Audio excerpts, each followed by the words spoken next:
The following public service program is brought to you by the Metropolitan Library System.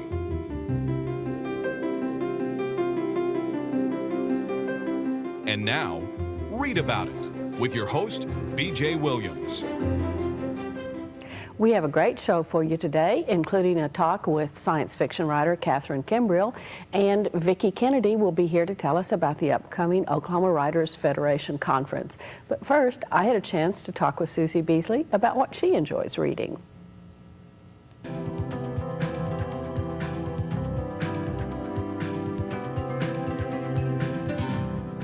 Okay, Susie, what have you brought for us tonight?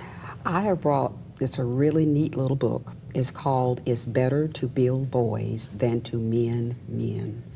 And this book is by Truett Cathy. He is the founder of Chick-fil-A, which is a restaurant chain out of Atlanta. And he's written this book because of the societal ills of children basically run amok without proper parenting. And he's shared his experience of someone that intervened with him when he was a young person. He was a Sunday school teacher. And the Sunday school teacher took him aside and said, well, you know, there are right ways and wrong ways to do things, and I'm going to try to be here to teach you the right ways. And so Truett has brought to the forefront that it's everyone's responsibility in raising children. It's not just the parents, especially now with absentee parents or absentee fathers. It is everyone's responsibility. As an adult, we need to intervene to help take care of these children. Because as the title states, you can take care of them when they're children, or you can, in effect, lock them up when they're grown up. That's right. And you have more problems as when they become adults because of habits that they have put upon themselves, involvement with substance abuse or abusive relationships and things like that. So what he's basically saying is better to build them now when they're boys, and not just focusing on boys. He focuses on boys primarily because of his organization called Wind Shape out of Atlanta, in that this is kind of like a home for children that are in foster care. But what he's still saying is that it's everybody's responsibility, and it's similar to the Ashanti saying or folk saying of it takes a village to raise a child. He's basically saying that we need to work with young people and prevent all these very, very bad habits that they bring upon themselves.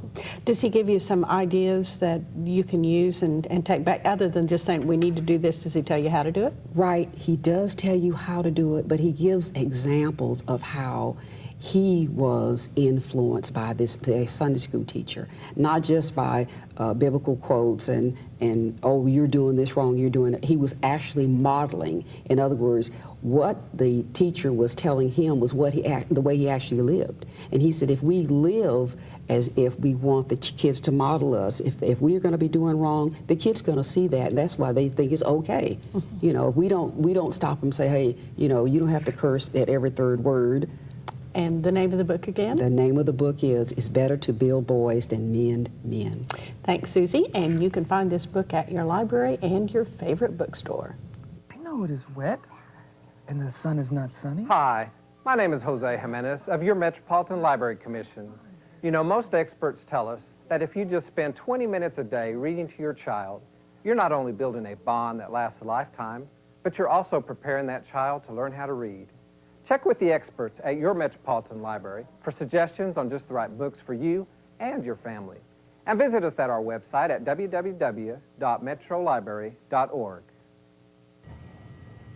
With me now is Vickie Kennedy. She is president of the Oklahoma Writers Federation, and you've got something exciting coming up, don't you? We do. We have a conference April the 29th and 30th.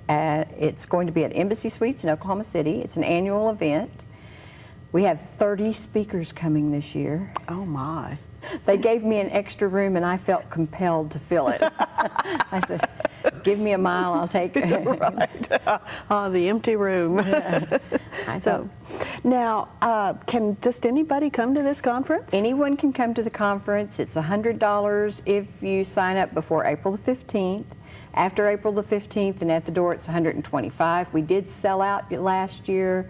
So if you want to come, I would suggest making arrangements before April the 15th. And you can actually go to your website, which is www.owfi.org. All the forms are on the website. The forms to fill out to enroll for the conference are there. The information about the conference, information about the speakers, everything you want to know about the conference is there on the website. Now, now that we've talked about the neat thing you're doing, I guess the next question is, what is the Oklahoma Writers Federation? We're a nonprofit organization of both professional and amateur writers. We have over 600 members all across the United States, and we actually have members in Norway and South Africa. Oh my! I know, I'm amazed. We're international. And our primary goal is to help writers become better writers. We're there to help improve the craft and to associate new writers with established authors, make contacts in the field. It's a real serious support group for writers all over the country. Because writing, I have watched it over the years become, I'm not sure more complicated is the right term, but it is a lot more difficult today. You would think with the number of publishers running around and available that it would be very easy to get a book published. But there's an awful lot that you have to do after you've got the great American novel written, isn't there? There is. You know, the thing about getting something published is persistence. There are a lot of excellent writers out there that aren't published, or haven't been published as much as they would like to be published, but they will be. It's just persistence. You have to be persistent. You have to keep knocking on doors and making contacts. And things like the Oklahoma Writers Federation Incorporated is a wonderful outlet for making contacts. But you have to be persistent. You have to work hard, and there's a lot of competition. The thing about an organization like ours is that we're not about competition, we're about helping each other. Well, and the conference is a really wonderful thing if you want to be a published writer, because you don't just have authors coming to speak, do you? We have editors, we have agents from all over the country. I think we have 10 agents this year coming from New York and other places. And it gives you an opportunity to actually sit down, have a meeting, a one-on-one meeting with an agent or an editor, and talk about your story and your book and what you're trying to do. And a lot of our authors actually meet their publishers, their editors, and their agents right there at the conference and form lifetime relationships with them. Because these days you really need an agent in order to get most publishers to look at your manuscripts, don't you? If you're going to write a book, you do definitely need an agent usually. If you're writing short stories, poetry, that sort of thing, magazine or articles, you don't always have to have an agent, but a full-length book, you almost have to have one. Now, we have given lots of reasons for the person who wants to be a published author to come to the conference, but I think a lot of our audience are just people who really enjoy reading books. Is there a reason for them to come to the conference? Well, we've got 30 people, 30 writers, agents, and editors coming. So it's a great opportunity to actually get to meet a professional author. If you have a favorite author that happens to be at the conference, then you can actually get to say hello face to face, shake their hand, get their autograph, maybe even take them to lunch. And if you don't have a favorite author, then by the end of the conference, you might have developed one. You'll find one there, because we have every genre imaginable. This year we've got mystery writers, and my favorite is science fiction, so we have about 4 science fiction writers. And we've got romance writers and Western, and everything that you would ever want to read, you're going to be able to find it there. And so you actually get to meet the authors, talk to the authors, form a relationship with people who are writing the things that you like to read. Now, these authors and agents will be making presentations as well, so you'll have an opportunity to go and hear a mystery writer talk about how they start writing their book or that sort of thing. Right. Each speaker has 55 minutes that they talk to the audience. A lot of them will be telling you about their own personal experiences. They'll be talking about the craft of writing. They'll be talking about how to get published, and at least one author is just going to do a question and answer panel. The whole 55 minutes is going to be questions and answers. Oh my. So you'll get an opportunity to ask what you want to know, everything you ever wanted to know about writing. Right. And the author will be thinking, I've seen these questions before. And there's a banquet Saturday night, isn't there? We have a banquet on Friday night Friday and Saturday night. night. Okay. Both nights we have banquets. And they're set-down dinners. They're sort of semi-formal. Some people dress really, really fancy and formal, tuxedos, and some people come in just regular jeans and T-shirts. So it's not, there's not a dress code, but we have a nice sit-down dinner on Friday night. The keynote speaker speaks. Mel Odom, who is an Oklahoma author, is going to be our keynote speaker. I'm a big Mel Odom fan. And since I'm the president, I got to invite the keynote speaker I wanted. See, there are advantages to working hard in an organization, aren't there? There are. We have just a brief time, so tell me again the dates and the location. April the 29th and 30th, 2005, Embassy Suites on Meridian in Oklahoma City. And they can go to the website, www.owfi.org, and find out more information and get the forms in order to enroll. And I hope to see everybody there because I'm certainly going to be there. I'm glad. I can't wait to see you there. Okay. Thank you very much, Vickie, for being with us and telling us about the Oklahoma Writers Federation. I hope you do check out the website and look into perhaps joining OWFI or one of its affiliate groups. Coming up next, we have Kids Corner, and Kelly Rhea is going to talk with Heidi Johnson about some books for our very youngest readers.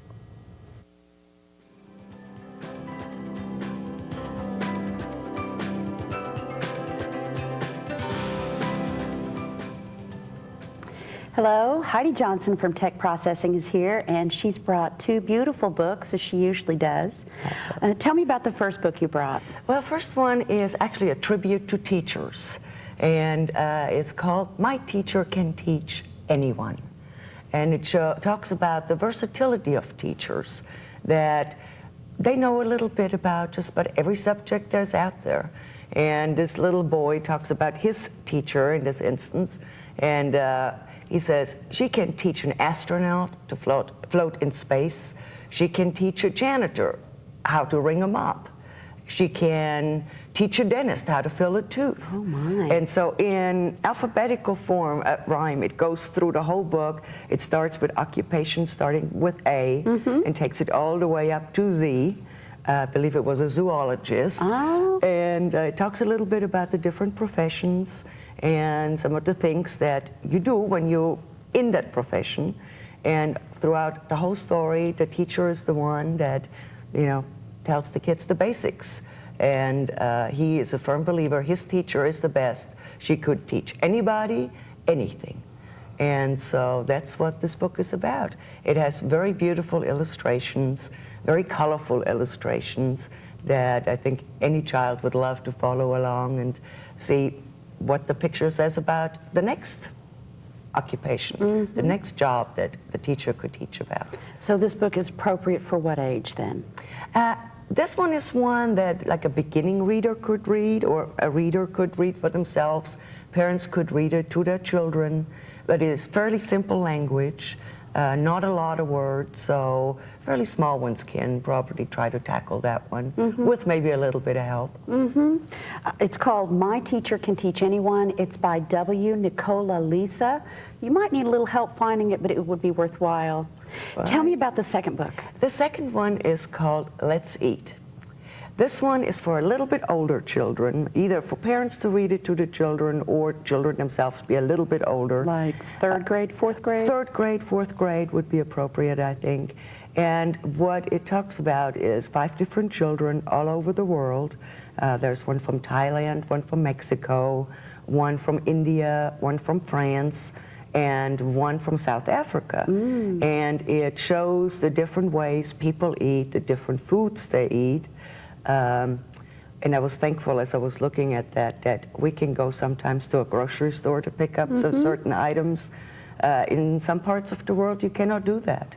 Either you grow it yourself or you will have to do without. Or you trade for it. Or you trade for it. You go to the market sometimes and trade there with other farmers. I thought this book was really nice, the photography in it, you see the family group.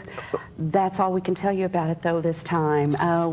It's called Let's Eat. It's by Beatrice Hollier, and we know you'll find it at your local bookstore, at your favorite library. Thanks, Kelly and Heidi. Well, I have brought an eclectic group of books again today, some more of the things that you can find on your library shelves. Again, I've gone to the very newest books in the collection shelf to see what they have available. Now, scrapbooking is a very popular hobby right now, and one of the books I brought is called Scrapbooks, Quick and Easy Scrapbook Pages. It's from Memory Makers, and its subtitle is 100 Scrapbook Pages You Can Make in 1 Hour or Less. And they're not kidding about this. They actually give you a complete run-through on making scrapbooks. They start out with all the things that you're going to need to put a scrapbook together, and then they get into the serious stuff. It's divided into chapters such as layout and design, borders, and so on and so forth. If you check this book out and read through it, you are going to learn a great deal about making scrapbook pages. The illustrations and projects that they outline in here are clearly written, beautifully photographed, so that you can see exactly what they're talking about when they talk about things like tearing pages to make borders and that sort of thing. They even get into using the incredible amount of embellishments that are available at your local hobby store, from scissors to all sorts of little things that you can stick on pages. Even if you do a lot of scrapbooking already, I think a number of the projects in here will spark your imagination, and if you haven't tried it before, I would suggest this book if you're at all interested. You'll be making very professional pages by the time you get through reading this book. The next one is for all of you who've always wanted a custom car but didn't think you can afford it. Custom Auto Interiors is written by Don Taylor and Ron the Stitcher Mangus. These are professional guys. They do this for a living, and they sat down and wrote a book that is beautifully illustrated in great detail on how to custom interior or custom make the interior of your car or your dune buggy. They even get into how to make your own convertible tops. A really intriguing book. I took a look at it and thought it was a bit more than I wanted to get into, but if you're serious about making a custom car or just want to yourself replace the headliner in your car, I would recommend Custom Auto Interiors. Now, if you're not into cars, maybe the Beatles are your cup of tea. I could have sworn that every possible book that could have been written about the Beatles had been written before I found this one by Ringo Starr, and it's called Postcards from the Boys, and that's exactly what it is. Ringo apparently kept every postcard that was sent to him by the other Beatles. And if the Beatles, cars, or scrapbooking is not your thing, perhaps science fiction is. Last fall, I had an opportunity to attend the Pandemonium Science Fiction Convention down in Norman, and I was able to talk with a number of writers who attended. Katherine Eliska Kimbrell was born in Indiana, somehow ended up in Texas. She has a degree from Ohio Wesleyan University, and like many writers, has had a variety of jobs along the way until she settled on her true calling. I think you will enjoy what she had to say about one of her first novels, Night Calls.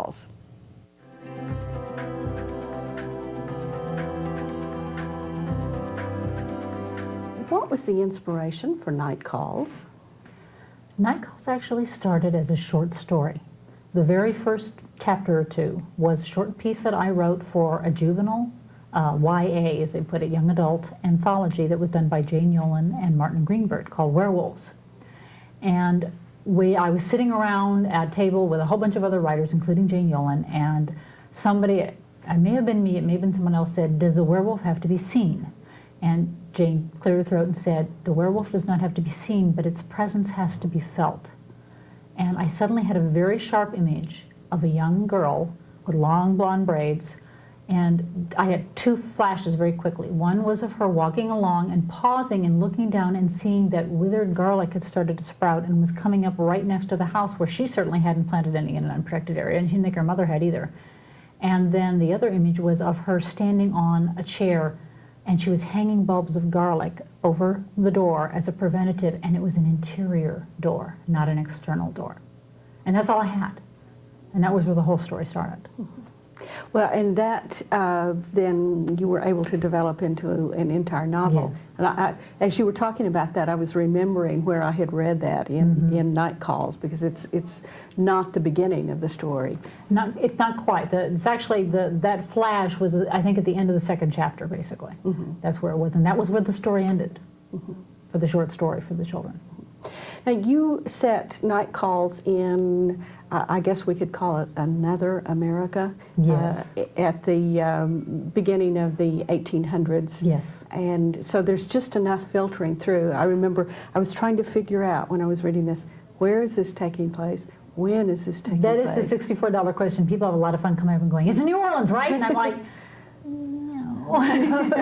no, but somebody's married to somebody from New Orleans. Right, exactly. Yeah. Well, and then there's the language, too, which can be deceptive because, of course, in their time, that was a Northwest Territory. That was where the war was going to be fought, and George Rogers Clark and the whole bit and this kind of thing.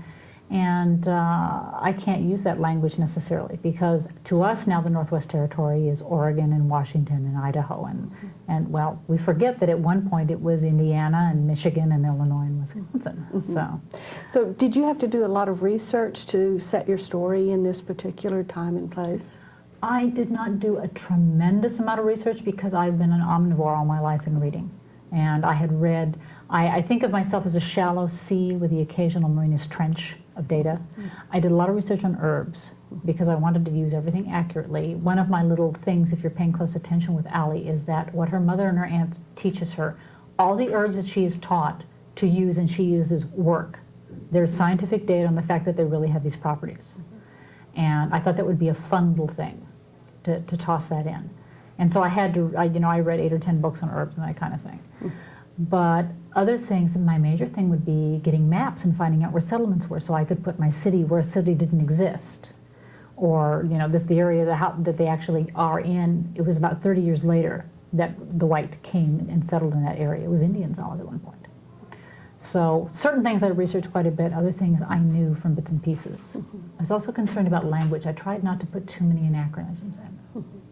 Well, I was very impressed with your portrayal of the time. That I remember one particular thing of collecting the willow branches in order to weave baskets, and there was a fair amount of detail about hunting because Allie, I guess we need to tell the audience, Allie is an apprentice wise woman, or she becomes one. An apprentice practitioner, and Practitioner. it's combination apothecary, midwife, and basically a witch.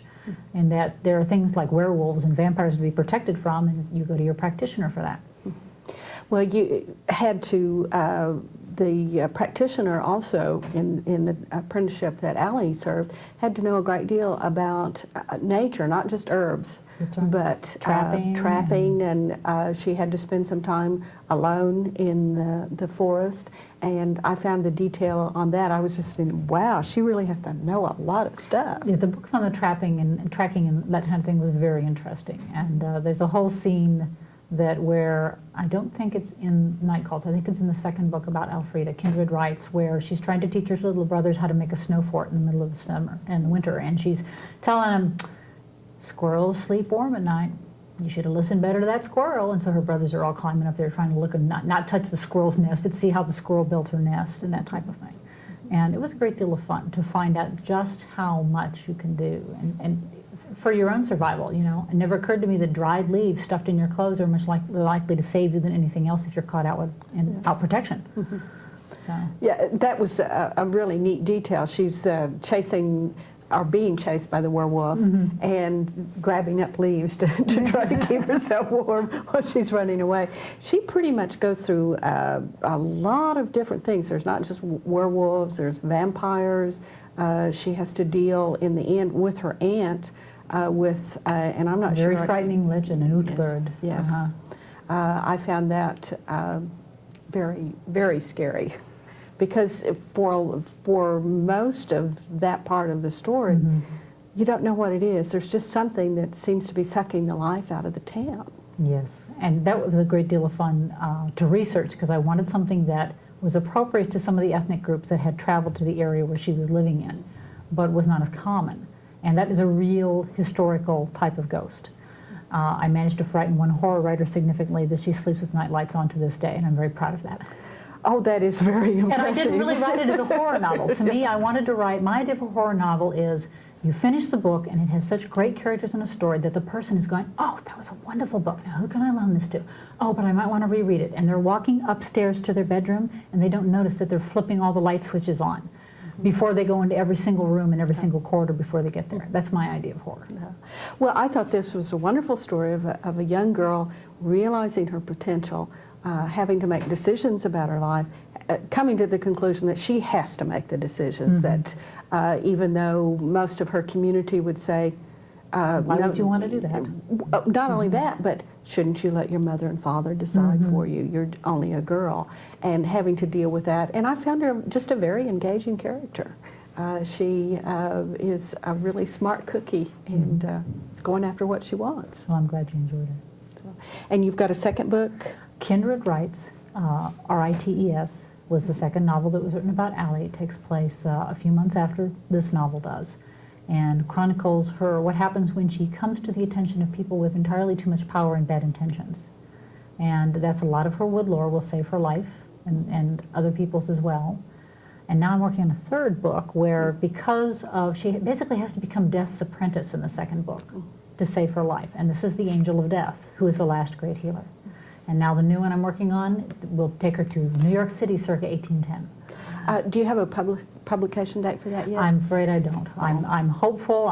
We'll see. I've got a publisher interested in reprinting these books and bringing out the new ones. So we just need to look for Night Calls, Kindred Rites, and anything else with the last name of Kimbriel on it. That's right. Thank you very much. Thank you. Hi, I'm Donna Morris, Executive Director of your Metropolitan Library System. You know, experts tell us it's never too early to begin reading to a child. If you spend just 20 minutes a day reading to a child, you're not only building a bond that lasts a lifetime, but you're helping that child to prepare to learn how to read. Visit us at the Metropolitan Library System and let us help you select just the right books for you and your family. And be sure and visit our website at www.metrolibrary.org. You can find the books we talked about today and many, many more at your favorite library in the Metropolitan Library System. Check us out on the web at www.metrolibrary.org. Find out about the books and videos we have, as well as the programs that are available at each of the libraries. Thanks for being with us. We'll see you again next time.